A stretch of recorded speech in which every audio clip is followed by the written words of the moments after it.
Troisième point sur l'histoire de la pensée économique concerne les débats sur les arguments théoriques. Sur le plan théorique, il existe deux principaux courants de pensée en économie contemporaine, les libéraux et les keynésiens.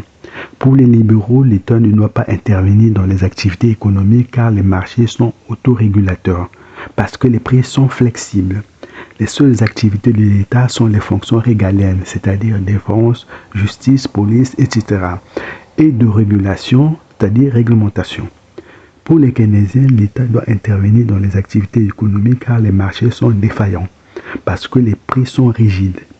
L'économie doit être mixte avec un secteur privé et un secteur public. Il existe de nombreux débats en économie monétaire qui opposent ces deux courants de pensée. On va juste évoquer trois débats.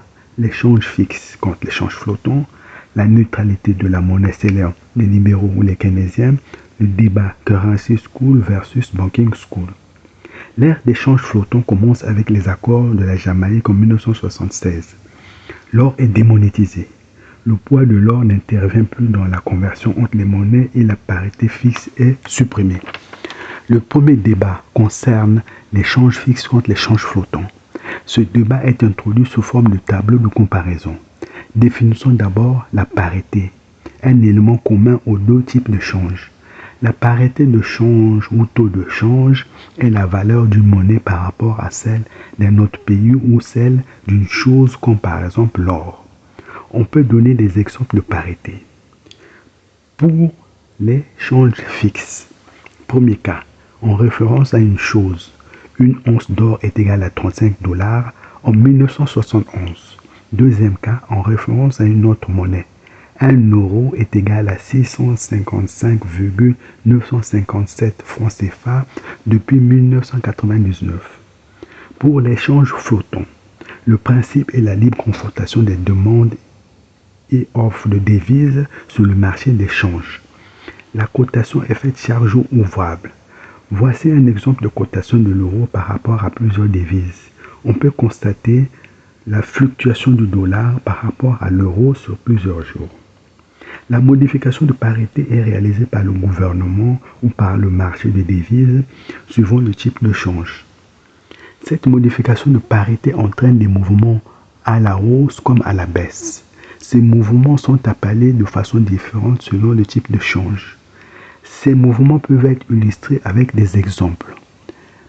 Concernant l'échange fixe, quand il faut avoir plus de francs CFA pour avoir le même franc français, il s'agit d'une dévaluation.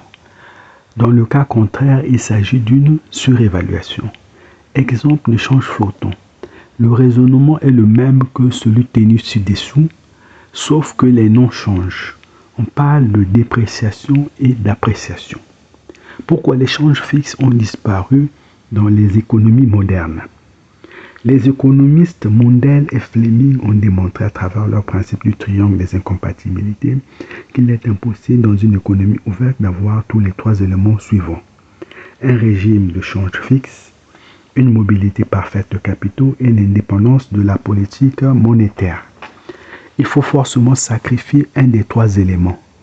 Le principe démontre qu'un pays ne peut bénéficier que de deux éléments au maximum. Je vous laisse deviner ce qui est sacrifié dans le cadre de la zone franc.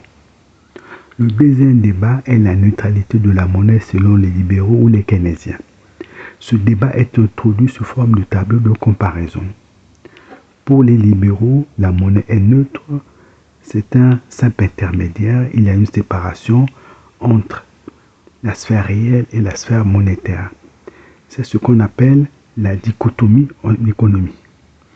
La sphère réelle, c'est l'ensemble des activités de production, de consommation et de distribution des biens et services. La sphère monétaire, c'est l'ensemble des activités sur les transactions financières. Pour les keynésiens, la monnaie n'est pas neutre. Il y a une liaison entre la sphère réelle et la sphère monétaire.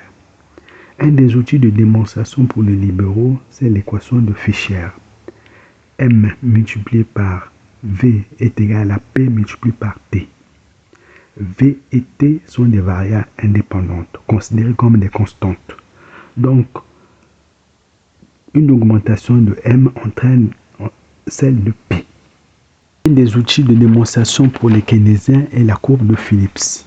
À l'aide des statistiques de la Grande-Bretagne de 1867 à 1957, l'économiste Phillips établit une liaison entre le taux de chômage, c'est-à-dire sphère réelle, et le taux d'inflation, c'est-à-dire sphère monétaire.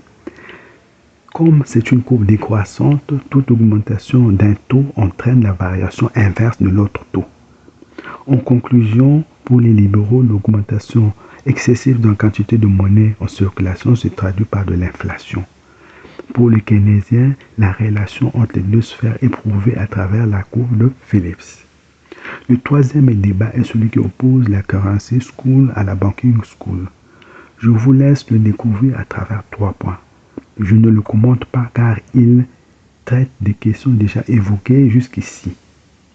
À titre de commentaire personnel, je dirais que le régime d'échange fixe est has-been. Toutes les grandes économies sont présentes dans le flottement. Ensuite, toute création de monnaie excessive se traduit par de l'inflation. L'argent magique est celui que l'on peut créer sans coût. Cela n'existe pas. Beaucoup de pays africains l'ont appris à leurs dépens. Enfin, la monnaie agit dans l'économie réelle et c'est ce que nous allons examiner dans la politique monétaire. Il existe d'autres débats en économie monétaire, par exemple.